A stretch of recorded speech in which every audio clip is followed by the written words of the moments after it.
At isang mapagpalang gabi sa ating lahat. Welcome to another live broadcast. Noong nakaraang mga araw ay nagimbal tayo, Reza. Nagimbal tayo sa balita na isang grade 9 na estudyante sa Ateneo de Zamboanga University ay namaril ng kanyang mga kaeskwela. Okay? At nagresulta sa kamatayan ng dalawa pang estudyante. Alam mo, nakakalungkot ito. At kinakailangan siguro mapag-usapan natin kung ano bang nangyayari sa kaisipan ng ating mga kabataan. At isa pa, huling-huli sa kamera ang malagim na pangyayaring ito.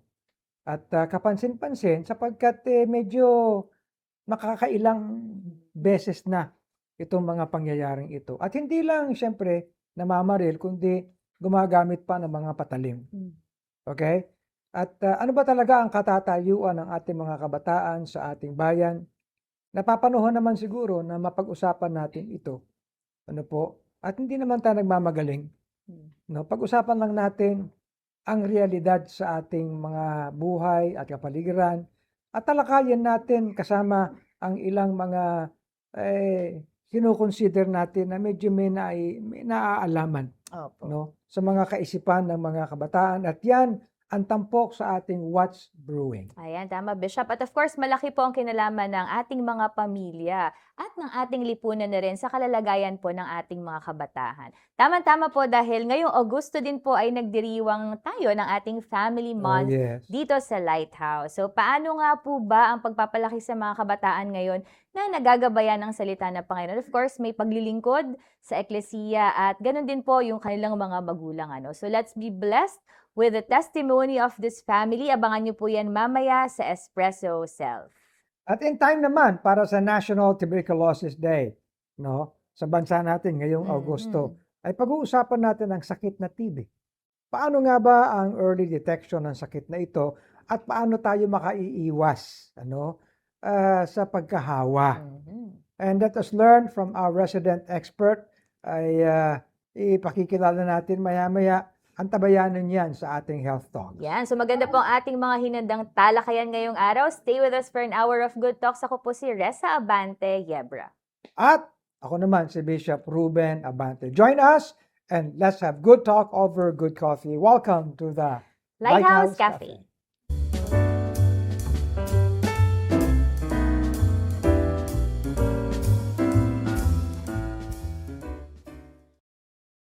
Okay. At talagang napapanahon ito sa pag-uusap natin, Reza. Sana ay makaabot tayo sa ating mga pamilya. Okay? Sa ating bagong platform na ito ng GCTV Digital. Okay? Wala na po tayo sa Signal for 10 years. Ay nanatili po tayo doon. But for our desire, because of our desire to reach many more people and not just within the country but even abroad, ay minarapat po natin na we go digital na. Kaya nag-i-stream po tayo regularly along with the many programs po ng Lighthouse, using ito, yung YouTube at yung FB natin. Opo, tama-tama rin, Bishop. Kasi yung ating topic, yung Raising the Next Generation, ito po digital ang talagang medium at platform na mas marami po tayong maaabot na mga kabataan. Yan ay kinikilala po natin. Opo. Upang maging mas relevant tayo sa mga sumusunod na henerasyon. Katulad ko, halimbawa, malayo po ang agwat namin ng aking anak na ito. Siguro pero naman. Sama-sama kami. Okay. At at kahit malayo ang ating guest, kasama natin sila. Opo, ayan. So pakilala po natin. Hindi na po sila actually guests, yes, of course. They're actually our experts po, at pareho po silang eksperto pagdating sa linya po ng psychology, Of course, andyan po kasama natin sa Zoom si Pastor June Sombiluna and si Sir JV Villazor. Ayan, pwede po bang bumati kayo? Magandang araw sa inyong dalawa. Kamusta po kayo? Pastor John, ikaw muna. Yeah. Opo, magandang araw, Bishop, and another opportunity and privilege na makibahagi po sa ating Lighthouse Cafe. And it's always a pleasure to be a part ng ating pong program. At ngayon ay nasa digital na tayo. Marami na tayong maaabot sigurado. Thank you po for the opportunity. At ikaw naman, Pastor John, ikaw ay hindi lang isang pastor ng Lighthouse diyan sa Pilar, Bataan. Ikaw din ay isang clinical psychologist, hindi ba? Opo. Oo. Ibig sabihin, as clinical psychologist, ano ba ang iyong ginagawa patungkol sa mga nararanasan ng mga kabataan? Well, una po ay tinitingnan natin yung mga kalalagayan ng mga pag-iisip ng mga kabataan, and then we try to ika nga ay supplement it with our experiences sa buhay din natin, and of course ay higit sa lahat ay kung ano ang sinasabi ng salita ng Diyos tungkol Ayun. doon. So, ibig At, sabihin, alam niyo po, ang dealing mo sa mga kabataan ay hindi lang in terms of kung ano sinasabi ng siyensya, kundi kung yes. ano ang katuruan ng salita ng Diyos. Ikaw ay merong biblical perspective. Yeah, and it is more effective actually, Bishop, because kanina nga sa preaching ko sabi ko, mas alam ng Diyos yung kabuuan ng ating buhay bilang tao kaysa sa kaalaman ng ibang mga eksperto, Kasi binigyan tayo ng Bible because God knows what is in man. And alam niya kung ano din ang solusyon para sa ating problema. That is Lalo na rin very ito. true. Oh, yes. At, of course, narito si JV. Magandang araw sa iyo, JV. Hello po, Bishop. Magandang araw po. At sa mga viewers po natin sa GCTV, magandang araw po sa ating lahat. Okay. Ikaw naman, Sir JV, JV, as ano ba? Professor ka on anong subject? Ako po ay nagtuturo ngayong semestre po. I'll be teaching clinical psychology and Oh, positive psychology po at the same time. Anong Ayun. difference ng positive psychology? Anong universidad muna ito? Ngayon po, nagtuturo po ako sa Bataan Peninsula State University po. And at the same time po, consultant ng Philippine Army po sa Fort Magsaysay, Nueva Ecija. Ay, very So good. talagang ano siya, everyday may ka-deal talaga siya mga kabataan na Tama. pa-practice niya. Mas lalo niyang maintindihan dahil kabataan pa ito si Opo, JV. university students pa, Yeah. yung ano to. Yes. Okay, JV. Itong mga, nasabi ko nga kanina, yung mga nangyari ito, mga nakaraang linggo. In fact, meron sa Visayas, meron sa Mindanao. Sabihin na natin, medyo remote itong mga, syempre, compared sa atin dito sa Metro Oo. Manila. Pero Pero mabigat Private school. Di ba?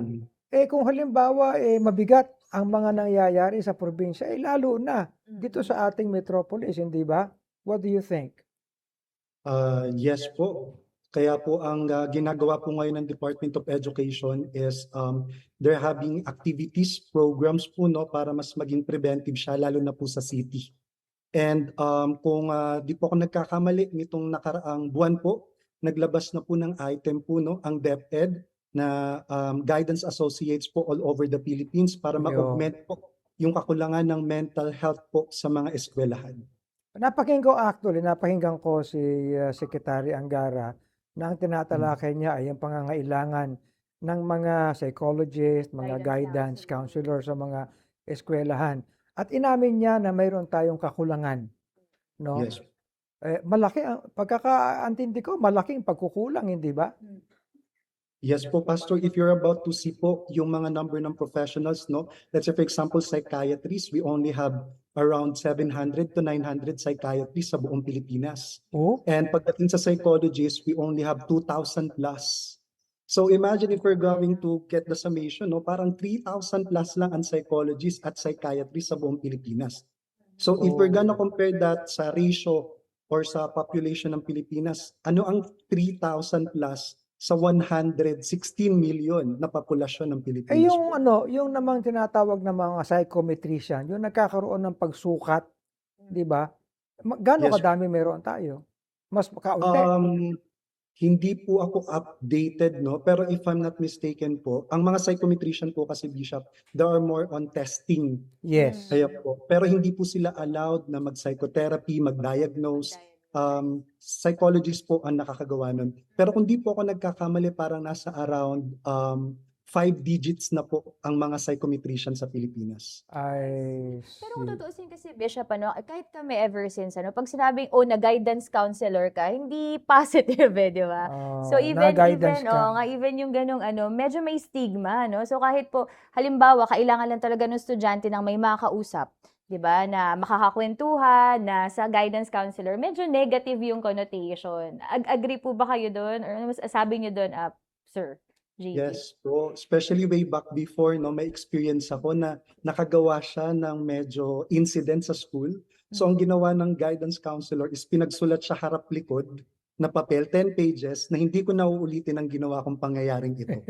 For 10 pages, back and forth. And then right after that, sige, bumalik ka na sa classroom mo. That's the only intervention that they did during that time. Pero ngayon po unti-unti po nagkakaroon na ng progression, and at the same time yung openness po pagdating sa guidance na hindi talaga siya technically napupunta ka doon kasi may nagawa kang mali, but it's more on preventive, it's more Yeah. compassionate and kinder na po. But of Okay. course parang it will take around 20 to 30 years to fully change the narrative. But what I really want to express right now, may progression po kahit papaano. Okay. So ang pinag-uusapan natin ay ang kalalagyan ng mga eskwelahan.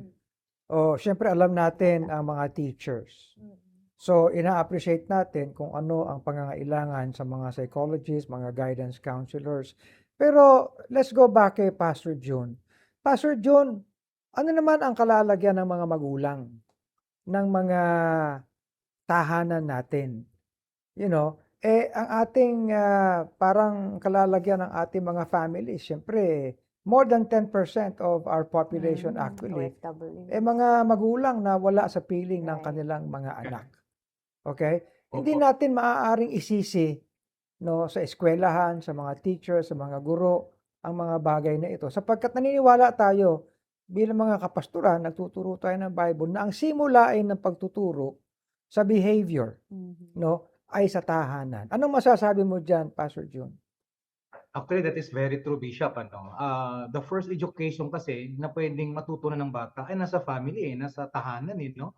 Okay? And ang education is just reinforcement lang yan sa kung ano ang kinakailangan ng bata. But actually, ang edukasyon talaga dapat ay magiging main work ng isang family because malaki ang family factor po pagdating sa upbringing ng bata. Can you Yes. imagine, most of the time na ang school kasi kumbaga para bang superficial no ang pagtuturo diyan. Di katulad ng sa family, kailangan you deal emotionally with sa mga bata. And Okay. yan po ang kakulangan ngayon actually inadequate supervision ng mga magulang. Katulad nga niyan pastor napaka dali yung access ng bata sa baril. Can you Ayun. imagine? Actually, So Actually, may I say, may I comment, kayong dalawa, Reza, ang talagang problema natin, hindi naman yung ating hinaharap. I mean, lahat naman tayo humaharap sa problema, humaharap tayo sa challenges, humaharap tayo sa disaster, humaharap tayo sa bagyo, sa ulan, di ba? Hindi naman bago sa atin yun. Taon-taon. Tama. Pero, Pastor John, yung ating mga pamilya ba ay merong katuruan ng tamang pagtugon sa mga hinaharap natin? Di ba? I mean, yes, yung bang Bishop. pagkakaroon ng corruption sa society, bago ba yun? No? Well, alam mo, Bishop, sad to say, nakakalungkot po na actually ang corruption po ay unang natutunan ng bata sa family. Alam niyo po ba yon? Yung ba yung ideya, Pastor, na uutusan mo yung bata, bumili ng anuman sa tindahan, tapos pag sinabi ng bata, akin yung sukli, pinagbibigyan natin. Kaya yung bata, kikilos ngayon dahil mayroon siyang tinanggap. And that is the start of corruption. Kaya nga dapat tinuturo sa bata yan na pag sumunod kayo dahil pinag-uutos, hindi dahil mayroon kayong benefit na nakukuha. Ibig And that is sabihin the start. hindi dapat turuan lang ang mga bata, na maghandang tumanggap ng kahit na ano. Kung hindi, yung matutunan na yung tamang pagharap sa mga bagay. Di ba? Yes po. Otherwise, syempre, pag hindi tayo aral kung paano tayo kikilos sa bawat pagharap sa sakit, pagharap sa sakuna, pagharap sa mga hindi mo inaasahang bagay sa buhay mo, mapupuno ka ng galit, mapupuno ka ng bitterness, Mhm. mapupuno ka ng inggit. Di ba? Opo, tama po. So, ibig sabihin, saan ba hindi mo pwedeng ituro sa eskwelahan yan. Ay, hindi po. Oo. Mm. Kasi alam naman natin kahit ang mga teachers, kasabi nga ng ating Secretary Claire, 'di ba, na may mga teacher na ako personally, Pastor, nung ako'y nag-aral, kahit na may GMRC nung ako'y nag-aral, ang lahat naman ng mga natutunan ko magandang ugali, natutunan ko talaga sa bahay, hindi naman talaga sa school. So, yun po ang simula, no? Kasi iba yung practice na nakikita ng bata kaysa sa ituturo lang eh. Dapat practice na obserbahan sa magulang, na obserbahan sa kapatid, na obserbahan sa mga mahal sa buhay, so that maging effective ang learning. Pero kung yan lang ay theoretical knowledge lamang yan, yes, ipapasa ng bata yung subject, but yung actual, yung tinatawagan nating the knowledge of it, the wisdom of it, and the understanding of it, wala eh. Hindi Yeah. natin masyadong nagagawa yung nararapat because it is more of feeding a person, hindi lamang pinapakita yung halimbawa. Okay. Sabi ko nga, Bishop, may mga teacher na pagdating sa school hindi ba? Ang unang makikita mo, oy, meron akong pagkain dito, bili na kayo. Sabi, di ba? Oo, kasi nga pati yung ating education may problema na rin ngayon. Kaya I hope na mabigyan ito ng focus din. Si JV, balikan natin. JV, ano ang tamang kaparaanan? Siyempre, kayong mga nasa psychology, kahit sa eskwelahan, nakikita ninyo na kung nasaan ang problema, hindi ba? Okay? At imbis na magsisihan tayo, sabi, kayo mga teacher, ganyan. Pero, paano natin i-address kapag nakita mo na may kalalagyan ng bata at mayroong challenge na hinaharap sa bahay, paano inyo ina-approach ito? Anong tamang pag-approach? Actually, Bishop po, sa level po namin, lalo na sa college or university, and then, kumari nakikita namin na ang estudyante ay may problema, so usually we avoid double relationship or dual relationship.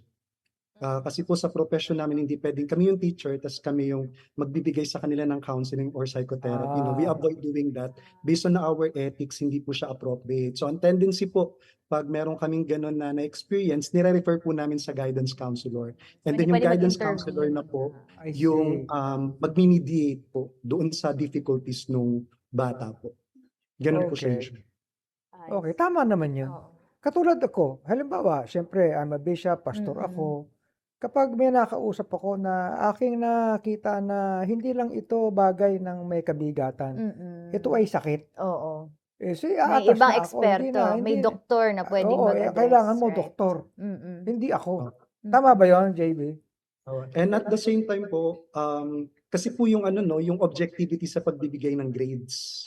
So as much as possible po, we need to be objective in terms of our dealing with our students. Kaya kailangan po talaga ng referral po pag ganong situation. And of course, pag hindi po kaya ng guidance counselor or medyo highly clinical na po yung case, talagang we refer outside the university. Psychiatrist, psychologist na po.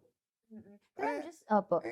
Lahat naman ng ating mga, in most cases, ang ating mga eskwelahan naman equip sa mga bagay na ito, di ba? Dapat po, no? Lalo yung mga ganun. Kasi actually, yun din yung tatanungin ko po, no? Kasi may warning signs yan, no? Sir JV, no? Lalo Yes sa po. mga teachers na hindi lang naman biglang pupunta yung mga kabataan na biglang may dalang baril and all. Kumbaga, paano nyo po napapansin or ano napapansin nyo sa mga estudyante na may mga ganyan parang red flags? Kailangan may mga flags na yun. Oo, parang may mga ganyan red Halimbawa, flags. Anong Reza, behavioral Reza, nila? yung merong sa behavior. Halimbawa, autistic yung bata. Oo, kasi hindi naman yan Anong sudden gagawin? eh. Kung nahalata na ng teacher o na medyo kakaiba yung bata na hindi mo pwedeng yung bang ihalo, no? Sa mga... Or ano po ba yung nakikita Paano nilang approach? red flags? Oo. So, and how do you approach it? Actually po, ang behavior ng tao dynamic eh. It's Mm. very dynamic. And at the same time, ang mental health po natin, somewhat mysterious, na parang kumari yung isang tao, seemingly normal naman siya, pero gagawa pala siya ng something na hindi natin ine-expect.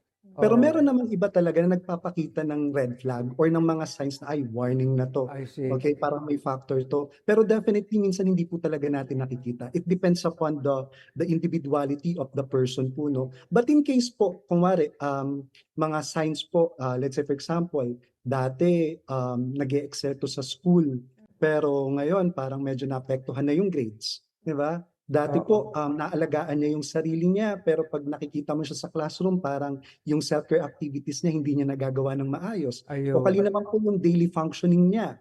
Di ba po? Na parang dati nagagawa niya yung task niya sa school, leadership, and then so on and so forth. Then all of a sudden, hindi niya na yun na-perform ng maayos. O kali yung pakikitungo niya po sa mga kaklase niya or sa teachers. So yun po mga warning sign po yun. No? Pero minsan po talaga, hindi po talaga natin nakikita yung mga warning sign na yun. It's Oh. covert po sa atin. Totoo naman Yun. yun eh.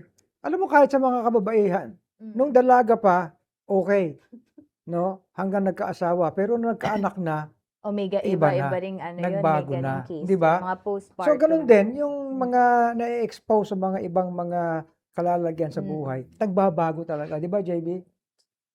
Yes po. Okay, nangyayari po talaga siya. Lalo na po ngayon, Bishop, no, ang factor or yung epekto ng behavior sa atin talagang kagaya nga po nasabi ko before, multifactorial. Dati yung iniintindi lang natin, developmental, cultural, ano pa, social, spiritual. Pero ngayon po, digital is a very powerful force Oh, na it yes. really affects the landscape, no, nung mga effect na yon sa ating behavior. Yes. Let's go back kay Pastor June. Pastor June, sa ating mga simbahan, meron tayong mga, syempre, mga adults, meron tayong young people, meron tayong kabataan. At malaking challenge yung iabot mo yung mga kabataan, no? Eh minsan kapag tayo mga kapastoran, may edad na tayo, ang hirap abutin. Pero Yeah. hindi excuse yun, di ba? Kinakailangan yung mga nangyayari sa tao, sabi ko nga kanina, turuan natin ang lahat upang magkaroon ng tamang attitude, tamang pagresponde Mm. sa lahat ng mga Nangyayari sa hinaharap sa buhay. buhay. Tama ba yon? Opo, yan po ngayon ang ating tutok sa mga churches natin, ano, na kung saan ay kung gagamitin natin yung word na resilience, ano. Okay. Well, yan ay sa atin ang biyaya ng Panginoon, ang siyang ating binabatayan, ano, ng ating pagkilos at pagharap sa mga ito. At totoo yan, Pastor, ano, ngayon challenge sa atin ng mga churches kung how to deal, ano, kasi alam natin yung generational gap, di ba? Alam natin yan.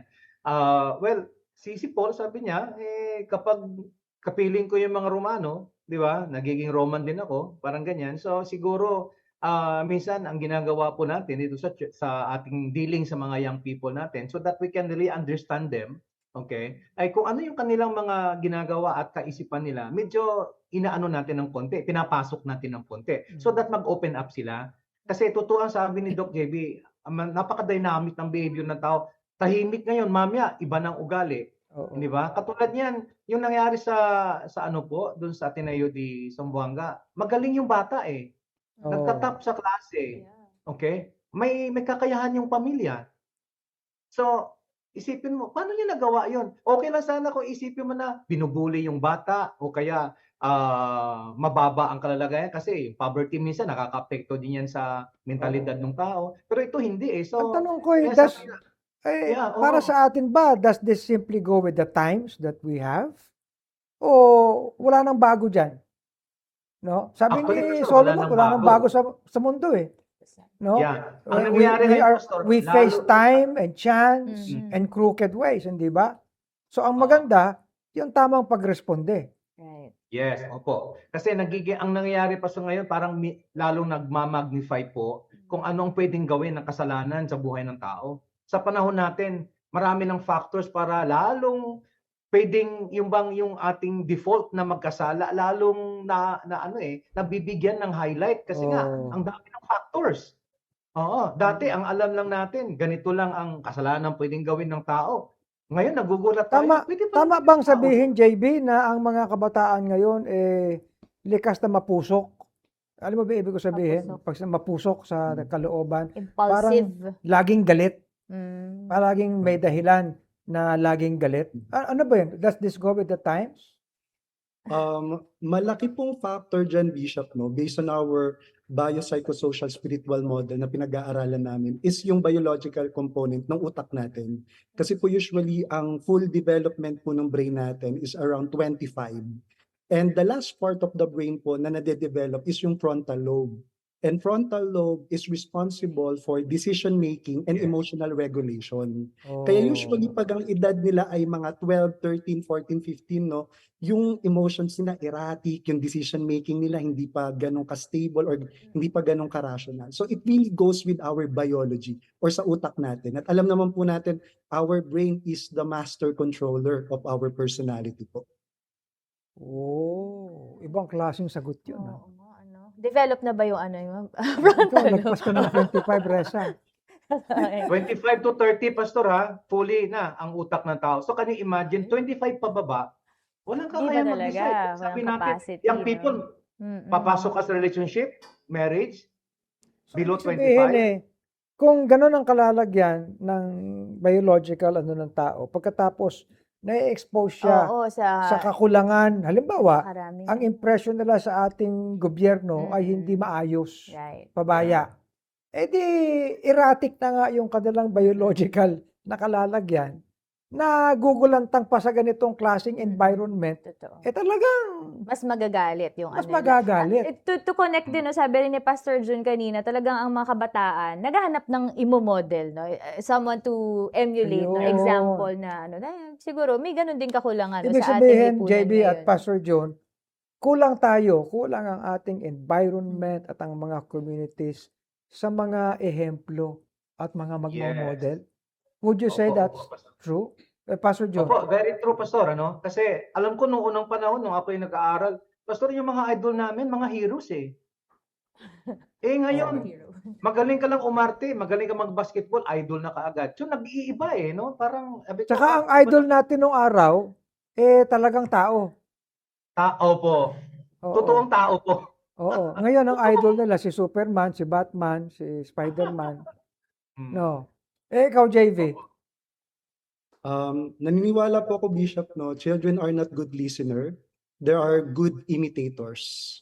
And for so many years of experiences po na sa counseling at psychotherapy, lalo na po sa bata, very resounding po talaga yung imitation ng bata, no? So, Not just with the adult, but also sa environment. ibig talaga sabihin na ginagawa. JV, yung nakagawa ng ganitong krimen na ito eh, they were just simply trying to imitate some people. With that, Bishop, no, hindi po ako makapagbigay ng statement kasi hindi ko po talaga alam yung buong case nung Yes. nangyari po, no. But definitely in general, kids are great imitators po talaga. Oh. At may experiment po na ginawa niya sa psychology, yung sa research po ni Bandura about bubudal experiment, no, na usually kung ano yung ginagawa ng adult dun sa bubudal, yun din yung inimimitate ng bata pagdating sa kanya na nagkaroon siya ng opportunity doon sa same Very situation. interesting. Reza, gusto ko tong topic na to. Opo. Very interesting. Kaya ibig sabihin, gisingin pa natin ang ating mga komunidad, mga pamilya, Yes. no, into magkaroon tayo ng magagandang ehemplo sa ating lipunan. Lalo ang mga magulang, Bishop, ano kasi yun yung mga unang nagtuturo talaga sa Oo. mga anak. Meron nga ako nabasa, yun talagang, yung parang pinakamagandang ano daw na, anong tawag dito, na kapag ginagaya ka ng anak mo, na maganda yung Tama. ginagaya sa'yo. Well, it's nung a big panahon ano namin, for us pagalingan kami ng sa lolo. mga eh. kagaling, ang mga magulang. Di ba? Pastor Joe, pagaling. Hindi, magaling ang lolo ko. Wala yung sa lolo ko, mga ganun. Oo. Anyway, alam Opo. niyo, maraming salamat sa inyong dalawa. Napakaganda ng usapan na ito. Nagustuhan ko ito. Siguro, pag-usapan pa natin ng mas malawakan, at detalyado. Okay, but anyway, thank you for joining us sa ating segment na ngayon ng What's Brewing. Thank you, Pastor Thank John. you po. And thank you, Thank JV. you po. Yes. Ayan. Maraming salamat sa inyo. Ano, Reza? Ano, yes, napakaganda, Bishop. Ano. I think wake-up call po yan. No? Hindi lang syempre sa mga leaders ng ating lipunan, pero lalo po sa mga magulang. Ako naman, ini-imitate mo naman ako. Oo, di ba? Kaya nga tayo magkasama dito. Ayan. At wag po kayo nga alis, babalik po ang Lighthouse Cafe. Mga usaping in, mga paksang trending, Mga talakayang may kabuluhan. lifestyle at kultura ang sariling atin. Mo'y Pinoy pag-usapan natin dito sa Espresso Self.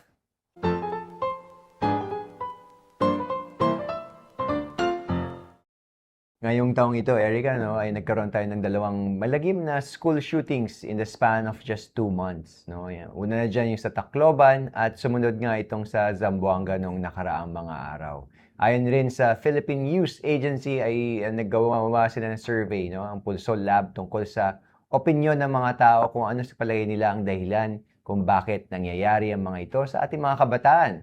At ayon sa survey, isa sa mga top opinions ay dahil daw maraming mga kabataan na ang feeling isolated kaya naman very vulnerable sa impluensya ng social media.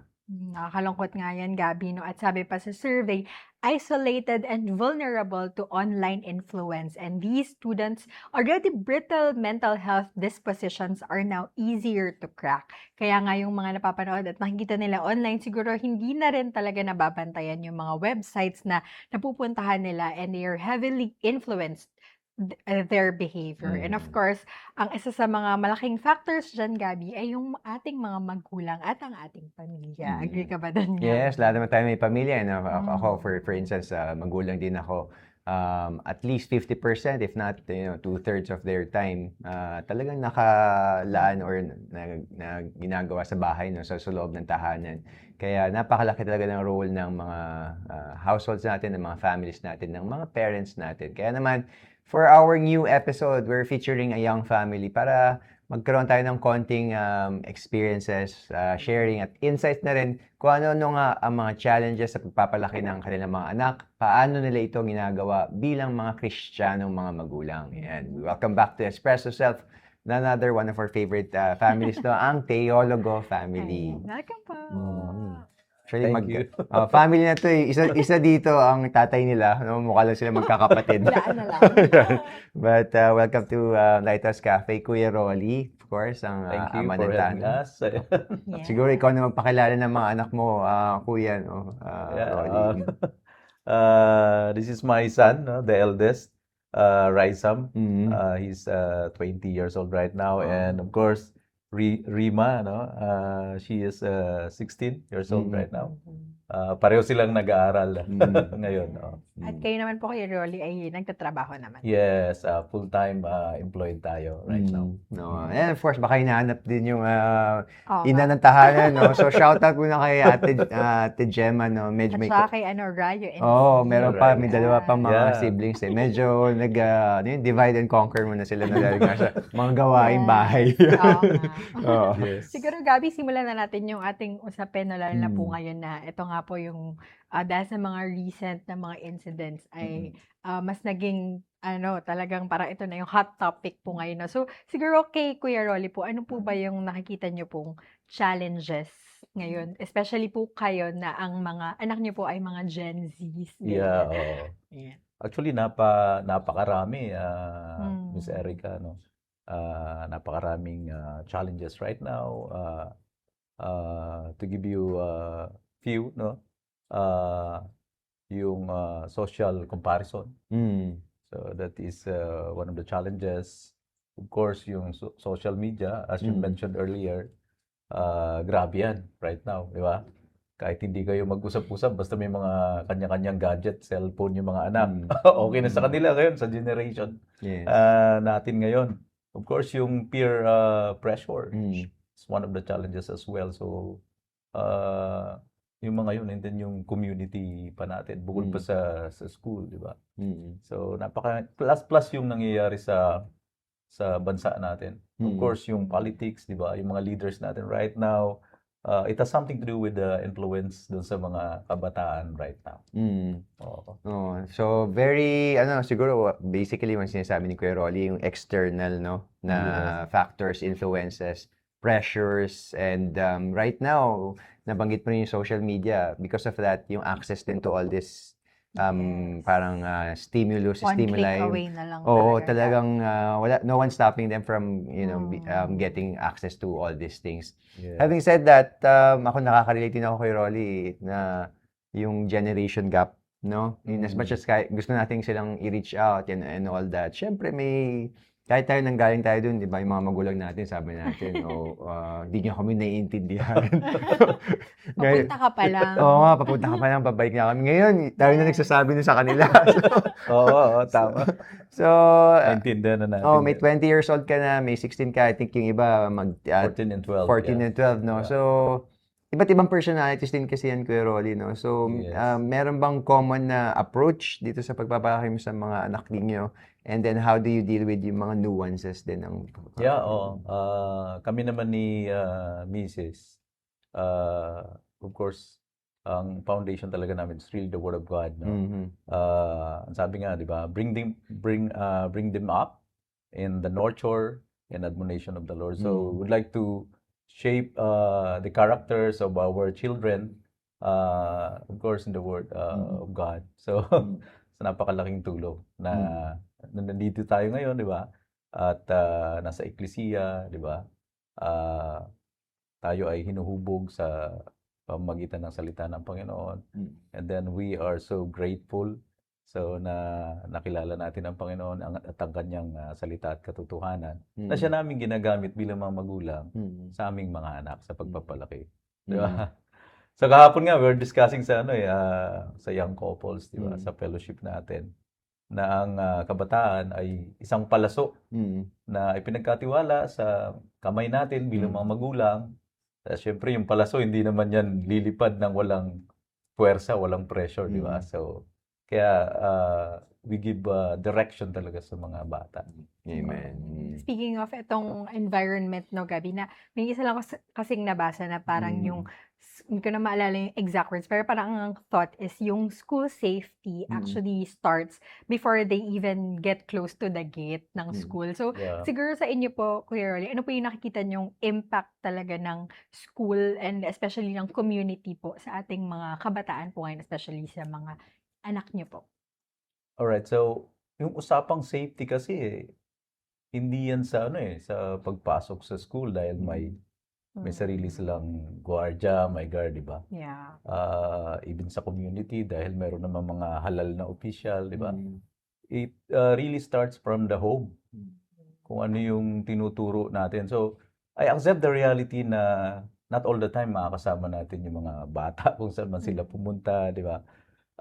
But then as a parent, no, we see to it na handa sila. Handa yung puso nila, handa yung isip nila every time na lalabas sila sa komunidad or even sa pagpasok sa school. Oo. So, siguro dako naman tayo sa mga anak niya para mag-real talk din tayo. Ano ba yung mga pressures, challenges na talagang hinaharap ng mga kabataan ngayon? Siguro start tayo sa pinaka-panganay mo, Kuya Rolly. So, para sa akin po, yung view ko po kasi dyan, pagdating sa mga challenges, wala naman na pong bago. Kumbaga, yung mga pinagdadaanan ng mga kabataan ngayon, pinagdaanan na rin ng mga past generations. Pero, ang mundo po kasi is pinipenetrate nila kung ano kung nasaan yung mga kabataan natin. Since alam ng Diablo na ang kabataan nga ay ang pag-asa ng bayan. So, ito yung una niyang ipa-pluck sa foundation. So, kumbaga, para po sa akin, since in this era, kumbaga, yung social media po talaga and yung social expectations na meron para sa mga kabataan natin, isa yan sa mga pinaka malaking barrier na kinakaharap po ng mga kabataan natin. Since, especially for us na mga Kristiyano and mga Baptist specifically, di ba? Marami tayong mga kinakaharap as students na mga test na binibigay sa atin ng mundo. Like for example, yung paggala after school, pagpunta sa mga bars, sa mga clubs. Kasi yung mga ganitong mga temptations naman, hindi na yan bago sa panahon ngayon. Pero kumbaga, pinipenetrate ng mundo and ng Diablo kung nasaan yung mga kabataan natin ngayon. So, isa na dyan is yung pagkakaroon nga ng peer pressure, kagaya po ng sinabi niyo po kanina. And isa na rin yung distractions na meron po tayo ngayon. For example, sa mga online games, di ba? Nagpo-focus yung mga kabataan natin dyan. And sa social media na rin po. Yan po. Siguro may i-add ka ba? Siguro add ko lang po dun sa sa sinabi po ni Karizam. Yung environment po na nakapaloob po yung mga kabataan. kasi nakadepende din po yan sa parang sinasalamuha po nila araw-araw. Pag kunyari po, siguro pag sinasalamuha po nila yung mga kunyari bad influence, Mm. syempre magiging makakaapekto din yun sa sarili nila, like sa personality nila, eventually magiging sila na yun. Mm. And yun po, yung environment nga po nila. Mm. And nakita naman natin, Gabi, na yun nga, no, ito yung mga recent na nangyayari natin. Ano siguro yung parang nagiging reactions nyo, or do you find it alarming na may ganito, and at the same time, parang meron ba kayong initial response pag nakakarinig kayo ng mga ganitong balita? Like, yun, yung mga nangyayari sa school, ganyan. Para po sa akin, opo, alarming po siya. Tapos, nadi-disappoint din po ako kasi, Mm. ayun nga po, dati nga po, nag-start na nga po yung parang shooting. And like, tuloy-tuloy lang po siya. Like, ngayon may bago na naman po, 'di ba?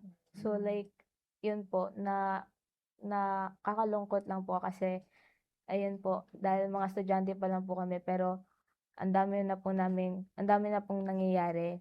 So, paano pa kaya po pag tumanda na po kami? Mm. And like, ganun po yung sitwasyon po namin. Mm. So, ayun po. Mm. Sa Yes, akin po. Reza. Nung una ko pong narinig yung issue na about sa school shooting, parang sobrang nabigla po kasi dati po napapanood ko lang yung sa news from the US. Yes. So parang sobrang bago po siya sa environment natin dito sa Pilipinas. And parang nagtataka po ako paano nakuha ng mga kabataan natin yung ganong idea na gawin yung mga ganong bagay. So parang it shows lang na yung impluwensya ng mundo is malaki na yung hatak sa mga kabataan po natin ngayon. Mm. So, alam mo, as a parent, Kuya Rolly, syempre masaya ako na narinig ko yung mga anak mo ganyan, no? Sana ganyan din yung level of, siguro, you can say maturity and kasi they're saying recognition that we are in this world, sin is around us, andyan naman na siya ever since and all that. Probably yung manifestation, the platform, and all these things, yun lang yung medyo nag-evolve, no? But how do you siguro proactively protect yourselves, no? Lalo yung mga anak mo, ninyo, Kuya Rolly. How important siguro yung communication ba? Or siguro definitely yung pagkakaroon ng involvement and talagang sa ecclesia or sa church. Can you talk about that? So it's not about asking questions to our kids. Kailangan maramdaman talaga nila na kasama natin sila. So yung tama yung communication, that's number one. Of course, we don't want to communicate sa mga bata kapag may problema lang. Kasi kung mangyayari yon, ang communication nagiging associated sa punishment. Kasi may problema, kausapin kita. So, it's not like that. So, dapat every time na mayroong opportunity, let's say, sa pagkainan, di ba? Nasa sasakyan kayo, kumustahin mo yung mga bata, mayroon bang nambubuli sa inyo, mayroon bang problema, kumusta yung mga kaibigan mo. And then, you will be surprised na pag nag-open sila, di ba? Sometimes nga, si Rima, nag-open sa amin, yung cellphone niya nawawala. And then, kinabukasan, sinauli. Yung mga ganun. So, pambubuli sa eskwela yon. So, very important na nag-open sila sa amin para nag-guide namin on how the response. No, kanina nga, di ba, tinatalakay ni Pastor, di ba, si Apostle Paul and then si Silas, napunta sila sa kulungan. And then, di ba, despite na ganun yung naging sitwasyon, ano yung nangyari doon, binahagi nila yung gospel. And then, tanggapin ng Panginoon, ang sabi niya sa jailor, di ba, sa Philippian jailor, na tanggapin ng Panginoon and maliligtas ka. Hindi lang ikaw, ang yung buong sambahayan, di ba?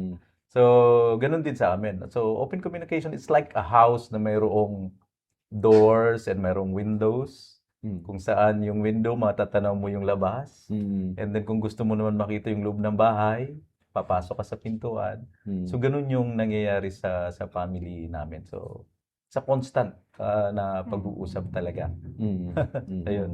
Nakakatuwa yun, Gabi, no? Kasi parang isa rin nga sa nabasa ko, ang sabi doon, even pagbata pa lang sila, dapat doon sa mga kinukwento nila, nagsa-start na tayong makinig. Para even sa pagtanda nila, they can entrust you with the bigger stories na meron sila. Siguro, punta rin ulit ako sa kids, no? So, kayo naman, parang, syempre, yun nga, madalas nakita natin yung barrier is, mahirap talagang mag-open up, lalo na sa parents. Mas madali pa mag-open up siguro sa kapitbahay or sa friends natin, di ba? Pero kayo, parang ano yung nakita niyong magandang role ng inyong mga parents na in a way, parang naging comfortable kayo na you can tell them anything? Sa akin po, yung parents po mahalaga po talaga yung role nila. Especially, for example po sa akin, they serve as my source of motivation. Kasi kapag nakikita mo yung ginagawa nila sa pang-araw-araw, yung pagtatrabaho nila, pagising sa umaga, and yung pagluluto, yung mga simpleng bagay lang, di ba? Makikita mo sa kanila na sobrang dedicated nila sa pagpapalaki po sa amin ng tama. And sa pamamagitan ng ginagawa nila, nai-inspire nila kaming mga kapatid ko, di ba? Na pagbutihin yung mga ginagawa namin sa school, sa church, and sa community po namin kung saan kami nakatira. And also yung mga tinuturo po nila ng mga biblical principles, it serves as the foundation po ng kung ano yung mga decisions na ginagawa namin sa pang-araw-araw po namin. Kaya hindi lang po siya sa church makikita, but kasi sa church, yung mga makakasama mo dito is mga ligtas din, di ba? So, mas evident yung mga tinuturo sa atin kapag nandun na tayo sa labas. Kapag nakikisalamuhan na tayo sa mga ibang tao na hindi naman nakakakilala kay Kristo po. Yan po. Mima. Parang po sa akin, si mama at papa po kasi, sobrang supportive po nila. And kahit ano pong schoolwork, kunyari po, may practice po kami sa isang lugar, ihahatid po ako nila mama at papa po. And yun po, dun po talaga ako parang natutuwa and natutuwa sa kanila kasi ayun po, grabe po talaga yung support nila sa akin. And hindi lang po sa akin, sa mga kapatid ko din po. And I would say yung mga si mama at papa po, ang dami po talaga nilang pangaral. Pero kahit repetitive po yung mga binibigay po na nila sa amin, habang tumatanda po ako, nare-realize ko po na para din po to sa kapakanan ko and sa mga kapakanan din po ng mga kapatid ko din po. And someday, pagtanda din po namin, ma-apply din po namin yun. And kung pamilya din po kami, matutulad din po namin yan sa mga anak po namin. Wow. Parang pag nasalita si Dima, parang tumatanda ako. Grabe, parang pagtanda namin, parang nandun na ba tayo? Hindi, pero pag napansin mo yung facial expression ni Rima, no, may konting ngiti na tuwa na, parang in a way sinasabi, ang kulit naman ni Daddy, ni Papa, ni Mama, paulit-ulit na lang. Pero na-appreciate niya, no, because you really have to repeat and reinforce and, talk about these things. Pero it's again, we're not saying that you're a perfect family, no? Lahat naman pinagdadaan ng challenges, problema, and sometimes we also have mistakes, no? Pero if there's like we talked about, syempre yung pinaka-spiritual, biblical guidance that you mentioned. Are there also other practical, advice that you can share, Kuya Rolly? Sa mga parents natin, especially ngayon siguro, nahihirapan silang mag-connect sa mga anak nila and then all that. Yeah, oo. Actually, nabanggit ko rin to sa mga bata, no? Na we're not teaching you to be a good children. Diba? We're teaching you to be a parent someday. So, yung tinuturo namin sa inyo, paano kung hindi kami nagturo sa inyo ngayon? Ano yung ituturo nyo sa mga anak nyo? Diba? Sabi nga ni Pastor, yung magulang tinuturuan 25 years, di ba? 20 years dati, Kuya. 20 na pala kayo. 20 years bago yung panganak. So, murong kaya na kasi. ganun, no? Yun lang. So, lagi kong sinasabi sa kanila, pag lumabas na ng bahay, be vigilant, be observant, di ba?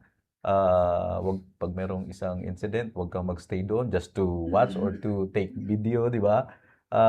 Move away and then seek safety. So that's number one. Pag may ganun din sa mga magulang, kailangan palalahanan natin. Diba? Yung mga kids natin. continuous lang. And ang sabi ko nga sa kanila, yung patuloy na paalala sa kanila. So baka na minsan yung mga bata naririndi sa magulang, no? It's time for you to understand na gustong i-download ng magulang ang lahat ng alam niya, di ba? Sa murang edad mo, para anytime, alam mo na kung anong, di ba, pwedeng mangyari sa future. So yun yung pagmamahal ng magulang sa mga anak. Thank you. Ayan, sana next time kuya i-invite ulit namin kayo pero dapat kompleto na kayo. Buong pamilya. Mas malaking Saka studio yun. pa, Gabby. And actually, yun, again, thank you so much. And naalala ko lang, Gabby, yung binanggit nga din ni Pastor sa preaching niya, no, na ang isang pinakamagandang katatagan ng isang pamilya ay sa gawain ng Panginoon or sa, at syempre sa kanyang biyaya. And yun nga, we can only be in, as we are being enabled by the Lord to do ang pinakamahalaga ay yung response natin, kung paano ba tayo mag-respond sa mga ganitong situation. Yes, and maraming salamat din sa Teologo family. And even for me as a parent, no, we can't, it's impossible for us to police, physically talaga bantayan yung mga anak natin 24/7.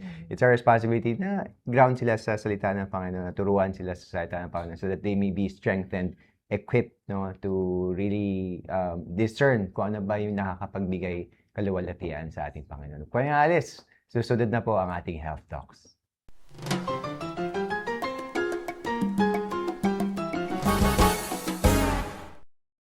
Welcome to Health Talks. Ngayong August 24 ay ang National Tuberculosis or TB Day sa ating bansa, Antoinette. At ngayong taon nga ay pinapalawig ang Light Up PH campaign at ang tema na Yes, Pilipinas Can End TB, magpasuri, magpagamot, mag-TB todo. Ang kampanyang ito ay sinusulong ang push para sa TB screening upang mahuli ng mas maaga ang sakit at mas maiwasan ang pagkalat nito. Yes, magandang awareness campaign yan, Harvey, no, na tamang-tama sa ating bansa dahil nasa top pa rin ang Philippines sa top cases ng TB, accounting for roughly 6.8% of all cases worldwide. And the disease claims an estimated 98 Filipino lives daily, driven by high transmission in densely populated urban communities. At yan ay ayon sa World Health Organization. Kaya naman sama-sama tayong matutumuli with our resident expert. Welcome back to Health Talks, Doc Jervy Reliera. Doc, welcome back. Welcome back po, Doc. Nice to be back and maganda. Kaya naman tayo, we will talk about another disease na Yes. Correct. naglaganap sa bansa natin. Yeah, and kanina nababanggit ni Doc Jervy na meron siyang actually cases or patients Patient. ngayon na tinitignan. So, if you can define po muna, Doc, ano ba ang tuberculosis? Okay. So, tuberculosis or TB, it is a infection. Ini-infect niya yung liver, yung lungs natin by a certain bacteria called the Mycobacterium tuberculosis. Sa microbiology kasi, yung Mycobacterium TB, isa siyang acid plus bacilli, and acid plus bacilli, ibig sabihin, hindi siya na-stain ng conventional na mga states natin. At the same time, aerobic bacteria siya. Aerobic bacteria means this bacteria, it survives well in a oxygen-rich environment and easily nahahawa na tatransmit ang tuberculosis by means of inhaling the droplets from a individual na umuubo or nagbabahing or pwedeng yung dumudura kahit saan-saan. Pwedeng natin makuha yun. Doc, for the past days, for the past weeks, talagang grabe yung pag-ulan din, Antoinette. So, probably isa ba to sa reasons bakit siguro or mataas ba yung cases recently ng TB natin? Doc, kayo personally, experience niyo po ba? Mataas ba ngayon? Or marami ba kayong patients na may ganitong sakit or kaso? Ngayon, rainy season niya. Usually nakikita namin is usually mga flu, cough and colds, ganun. Pero kasi, kailangan mo kasing mag-delve deep into yun. Sabihin, tatanungin mo, yung ubo po ba gano'n nakatagal? Meron po bang weight loss, mga ganun. So, you need to delve deeper than that. If you would, kung gusto mo malaman kung may TB nga talaga yung patient natin. So later on siguro we will discuss more about the symptoms. Pero Doc, siguro follow-up question po. Nabanggit kanina during the introduction na common ito sa densely populated area. And nabanggit niyo rin po Doc kanina na ang transmission kasi is via ayun nga yung pag-inhale no ng sa mga dura ganyan. So or even sa mga habang nag-uusap siguro isang pasyente. Ano po yung usual na patient profile Doc ng dito sa ating bansa, siguro po in terms of age, even socioeconomic status, nagmamatter or nagva-vary po ba yon or even lifestyle po? When it comes sa tomography, kung tatanungin niyo ako kung meron bang certain age or may certain topography ba ang isang TB patient, wala. Sobrang diverse kasi talaga niya. Pwedeng magkaroon ng adult, pwedeng magkaroon ng bata, pwedeng magkaroon yung mga elderlies natin. Pero kaya sobrang siya, within the spectrum talaga ng all age, it spans to all ages. Pero siguro, magkakaroon lang siya ng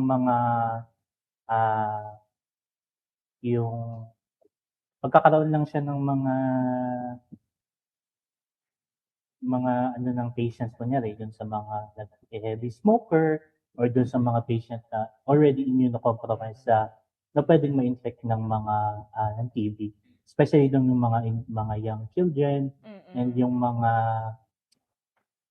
let's say pwede rin kasi yung mga HIV patients, basta anyone who is immunocompromised. Immunocompromised means yung immune system nila is either hindi na ganun ka-effective or hindi pa nakakamount ng magandang immune system yung patient natin. So, parang mas, alam mo yun, mas adverse yung effects sa kanila. Siguro dahil nga Vulnerable immunocompromised. sila. Correct. Oo. Pero in terms of the patient profile, wala talaga. Usually, it spans all throughout. Yeah. Pero- Regardless of age, Yeah. regardless of gender, magkakaroon talaga siya.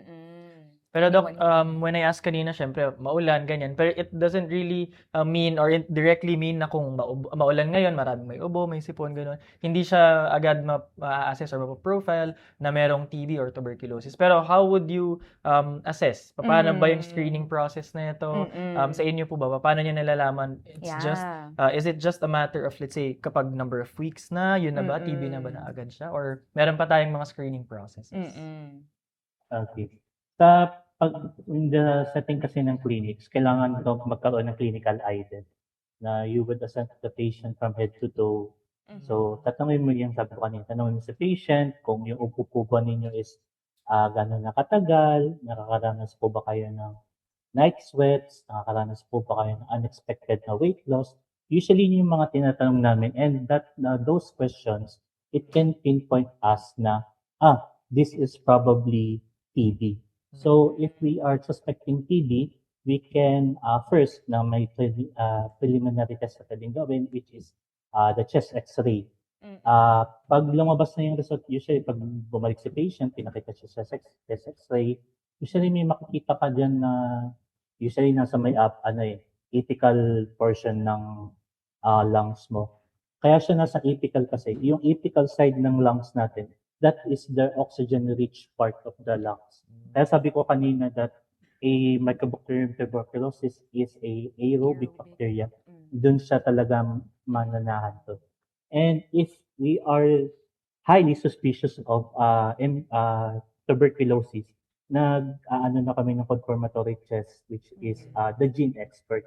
Pag nag-positive ka ng gene expert, that is a confirmatory test or a positive test na may TB nga isang patient.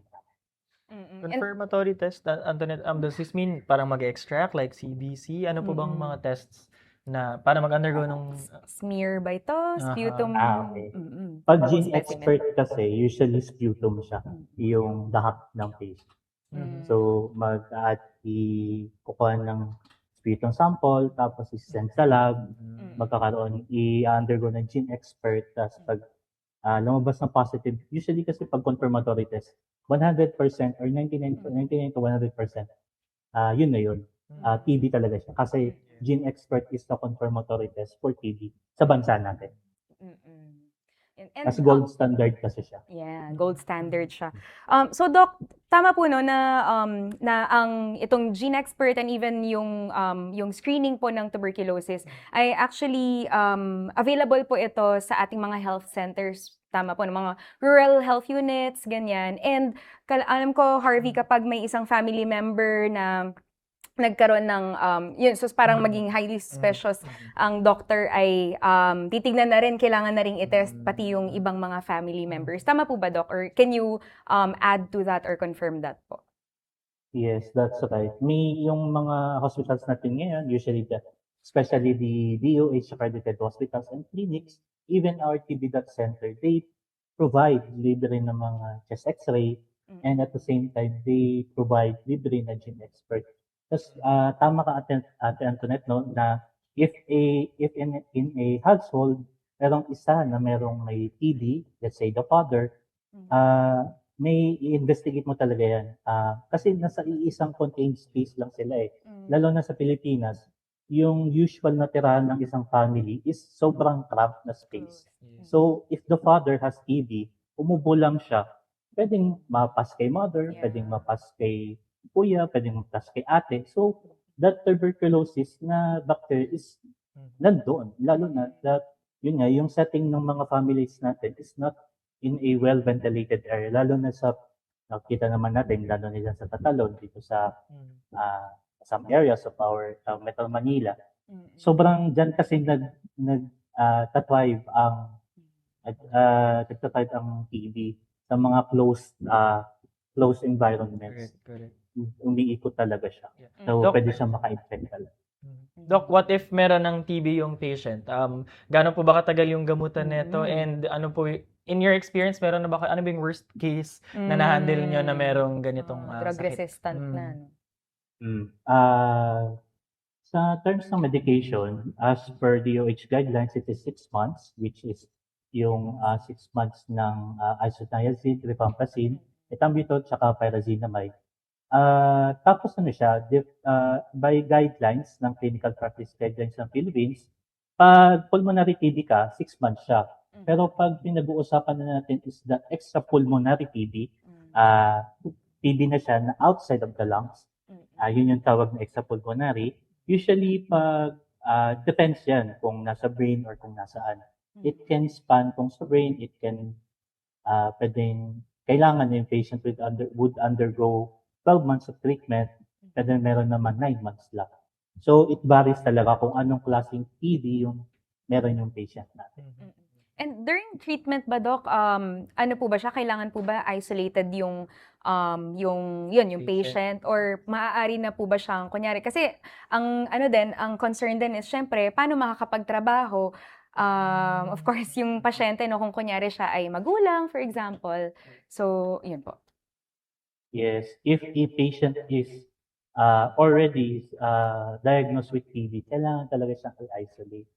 Kasi as long as you are undergoing medication, you are still infectious. Unless pagkatapos ng 6 months na 6 months na gamutan, the patient would undergo another series of tests such as chest x-ray and the GeneXpert. If those two are negative, we can pwede nang ma-release si patient sa pwede na siyang mag-come in contact with other persons. Kasi the TB itself is sobrang nakakahawa talaga kasi siya. Like for example, meron kami nun sa Amang, usually kasi pag yung may hospitals na wala talaga mga reverse isolation. Pero dapat talaga kasi if a patient is TB suspected or confirmed TB patient, dapat talaga silang i-isolate. Kasi the TB itself is very, very highly infectious talaga siya. Yun yung reason kung bakit kailangan i-isolate si patient talaga. Para hindi na siya makahawa ng iba.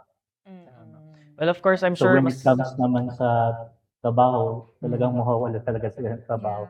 Kasi usually may mga din ako niyan na, Dok, paano po nagtatrabaho po ako po yung nagsustain sa family. Sabi ko is, mas better po sir is i-address po muna natin yung condition mo ngayon. And after 6 months, nung medication, mag-reassess po tayo. And after that, pwede ka na kung negative na, pwede na po kitang i-clear for pagtrabaho ulit at makasama ulit yung family mo or even go out and with your family. Ayan, I'm sure marami pa tayo sanang maaring itanong kay Doc. Napakaganda ng topic natin. Very informative. And I'm sure lahat ng nakapanood sa atin ngayon, nakakinig, will be really informed, will be really guided. But of course, ang pinaka-payo naman natin, even naman yung ating mga doctors, make sure na magpa-check up na kayo if you already suspect na meron yung one of your family members, no? Syempre, wag na natin iasa sa sarili nating knowledge. Doc, maraming salamat po ulit, Thank you, Dr. Doc. V, for being here Salamat tonight, din for po. sharing these information, practical and very insightful information. Huwag po kayo nga alis, susunod na po ang Hebrews.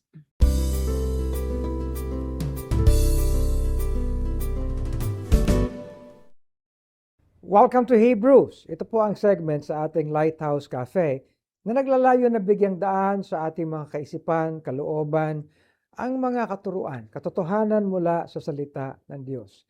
Pinag-uusapan po natin sa ating episode na ito ang dapat na pagkilos, tamang pagtugon sa mga hinaharap natin sa ating buhay, lalo na sa mga kabataan. Alam niyo po, sa atin sa Lighthouse Bible Baptist Church, ay tuwin na ay tayo'y binibigyan ng pagpapahayag mula sa salita ng Diyos. Sapagkat ang salita ng Diyos ay nagtataglay ng lahat ng maaari nating kunin, hindi lang po ng mga kautusan, hindi lang ng mga instruksyon, hindi lang ng mga rebuke, hindi lang ng mga bagay na pangako para sa atin. Subalit ang salita ng Diyos ay puno ng mga ehemplo. Okay? Alam nyo, kanina sa ating segment na What's Brewing, ay nabanggit ng ating mga doktor, mga dalubhasa sa psychology, na ang kinakailangan natin ay tayo ay magkaroon ng mga ehemplo sa ating buhay. Ang mga kabataan ay palagi sila naghahanap ng maaari nilang maging ehemplo. Sapagkat sa murang kaisipan ay kailangan nila mag-imitate ng mga tao. Para sa atin, sa pamamagitan ng pananampalataya, ay kinukuha natin bilang ehemplo ang mga nakikita natin sa salita ng Diyos. Unang-una na dyan ang ating Panginoong Hesus. Ang sabi doon sa 1 Peter chapter 2 and verses 21 down to verse 23. Ang sabi dito ay, "For even hereunto were ye called, because Christ also suffered for us, leaving us an example," ano po, "that ye should follow His steps." Nag-iwan sa atin ang ating Panginoong Hesus ng ehemplo. Nag-iwan siya sa atin ng mga bagay-bagay na dapat nating isaisip at isabuhay bilang ehemplo. Ano po? Ano ang ehemplo ng ating Panginoon? For one thing, sa verse 22, nakalagay, "Who did no sin, neither was guile found in his mouth. Who, when he was reviled not again. When he suffered, he threatened not, but committed himself to him that judgeth righteously." Sa ating pong lipunan, kailangan natin ng ganitong ehemplo. Of course, hindi lang natin kinukunan si Kristo bilang ehemplong outwardly. Kaya nga po, tinatanggap natin siya bilang ating Panginoon at tagapagligtas. At ang kanyang spirito ay nananahan sa atin. At ang kanyang katuruan ang nagbibigay sa atin ng gabay sa ating kaisipan at sa ating kalooban. Yan ang ating Panginoon. Subalit, hindi lang po iyon. Marami tayong naging ehemplo na dapat bagayan natin. For example, sinulatan ni Apostol Pablo si Timothy.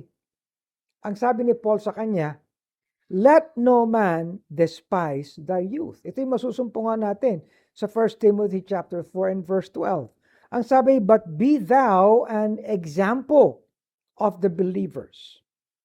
Ika'y maging ehemplo ng mga mananampalataya in word, in conversation, in charity, in spirit, in faith, in purity.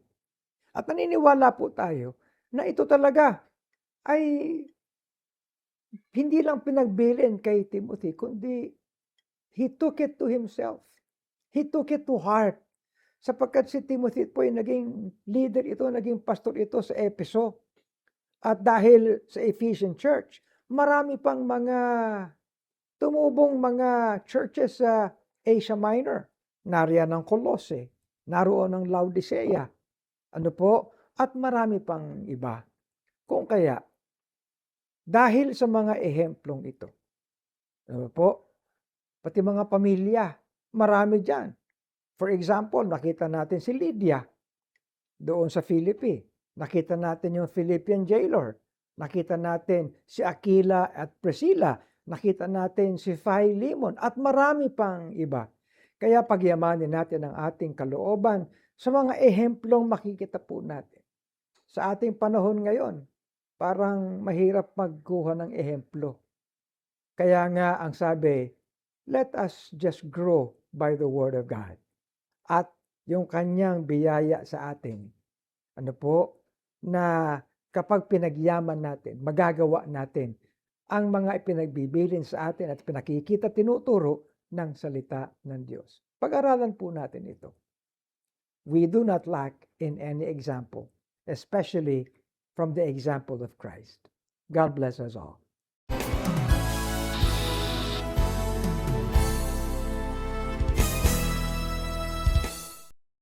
Okay. Ito ang unang pagkakataon, Reza, na nasa GCTV Digital tayo. Kaya wala tayong oras. Anyway, but thank you for joining us. Simula na ito. No? 10 years tayo sa Signal. At ngayon, nagsisimula tayo ng panibagong yugto. Yes. At palagay ko, ako kumbinsido ako na ang mga pinag-usapan natin ngayon, abay, kapaki-pakinabang sa lahat. Ayan. Kaya maraming salamat sa inyong pagtangkilik sa ating programang ito. Ayan, tama, Bishop. Dahil wala tayong oras, siguro mga 2 hours po ang ating susunod na episode. No? But you can watch our Lighthouse Cafe TV Talk Show at marami pa po nating mga content sa GCTV Digital. So hanapin niyo po yan, GCTV Digital sa ating YouTube and Facebook. And please like and subscribe para po mas marami tayong maabot. Yes, at para naman po sa mga on the go, follow our podcast sa Spotify. Hanapin niyo lamang po ang Lighthouse Cafe and you can listen to our episodes anywhere you are. Yes, at syempre po, maraming salamat pa rin po sa ating mga faithful na tech and food team. Nandiyan po si Sir Edwin Ballesteros, Jed Gamboa, Irene Joy Abante, E.L. Seed, Jeff Cutie Alvarado. Yes, di po nagtapos dyan. Diyan pa po si Kuya Leo Alpas, Japs Dominguez, Chris Fortes, Emily Ballesteros, Stacy Gu, Maluy Narino, and Jabez Gambo. At syempre po, kahit 2 hours pa namin pasalamatan ng ating mga ministry partners. Yan po, Four Gospels Catering Services, Hub 105, Hair Cutters Republic. Visit their branch located at Q Plaza Mall, dyan po sa May Cainta, Rizal. Okay, so once more, join us again next Monday. Ano po? Same time, 8:30. Nag-i-stream po tayo as kung ano yung ating schedule. Only here sa GCTV Digital. And for another live broadcast ng ating Lighthouse Cafe. Where good talks happen!